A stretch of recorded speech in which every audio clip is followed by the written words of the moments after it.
இப்போ நம்ம வந்து சூப்பராக ஒரு சிக்கன் கிரேவி செஞ்சுருக்கோம். இந்த சிக்கன் கிரேவி வந்து நம்ம வந்து டிஃபன் ஐட்டத்துக்கு எல்லாத்துக்குமே நல்லாயிருக்கும். சப்பாத்தி, நான், பரோட்டா இதுக்கெல்லாம் சூப்பராக இருக்கும். ரொம்ப சிம்பிளாகவும் இருக்குது நம்ம செய்கிறது. இப்போ எப்படி நம்ம செய்யலான்னு பார்க்கலாம். பாருங்கள், கிரேவி நல்லா திக்காக சூப்பராக நல்லா இருக்குது. ரொம்ப நம்ம நல்லா சாஃப்டாக நல்லா வெந்திருக்கு.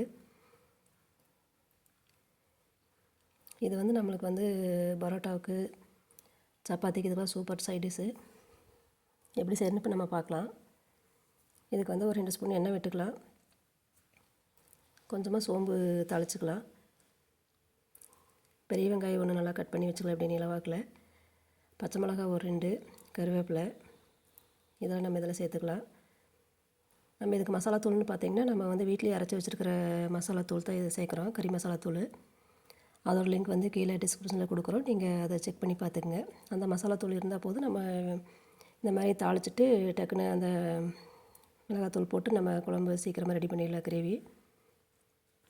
அதோட லிங்க் கீழே கொடுக்குறோம். இப்போ வந்து வெங்காயத்தை நல்லா நம்ம வதக்கிக்கலாம். சிக்கனை வந்து நம்ம கொஞ்சம் மஞ்சள் போட்டு நல்லா கழுவி வச்சுக்கலாம்.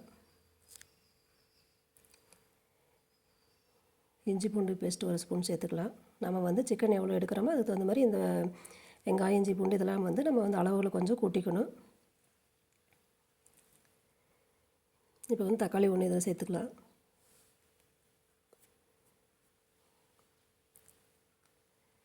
தக்காளி நல்லா வதங்கிட்டு அது கொஞ்சம் உப்பு சேர்த்து நல்லா நம்ம வதக்கிக்க வேண்டியதாக.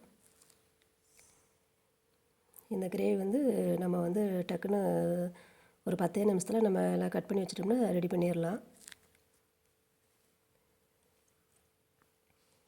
இப்போ வெங்காயம் தக்காளியில் நல்லா நம்ம வதங்கினதுக்கப்புறம் இஞ்சி பூண்டு பேஸ்ட்டு பச்சை வாசனை போனதுக்கப்புறம் நம்ம வந்து சிக்கனை வந்து இதில் சேர்த்து தீயை வந்து மீடியம் ஃப்ளேமில் வச்சு நம்ம வந்து கொஞ்சம் நல்லா மிக்ஸ் பண்ணி விட்டோம்னா அந்த சிக்கன்லேருந்து நல்லா தண்ணி விட்டு நல்லா சிக்கன் நல்லா சாஃப்டாகி வெந்து வரும்.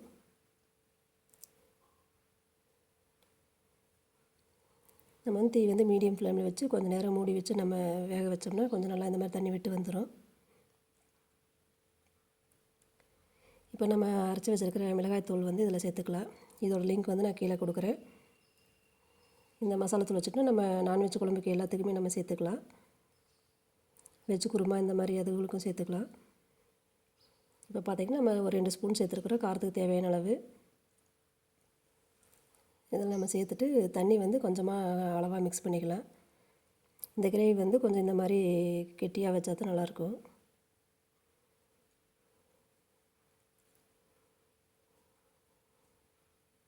நம்ம சேனல் நீங்கள் என்ன சப்ஸ்கிரைப் பண்ணாமல் இருந்தால் பண்ணிக்கங்க. நாங்கள் போடுற வீடியோக்குள்ளே உடனே வரும்.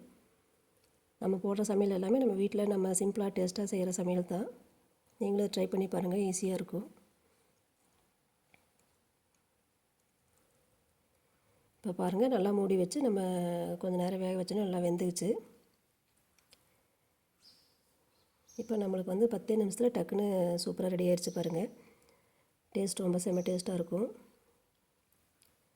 இப்போ நான் வந்து தோசைக்கு வச்சுருக்கேன். நீங்கள் சப்பாத்தி, நான்கு இதுக்கெல்லாம் வச்சுக்கோங்க, சூப்பராக இருக்கும்.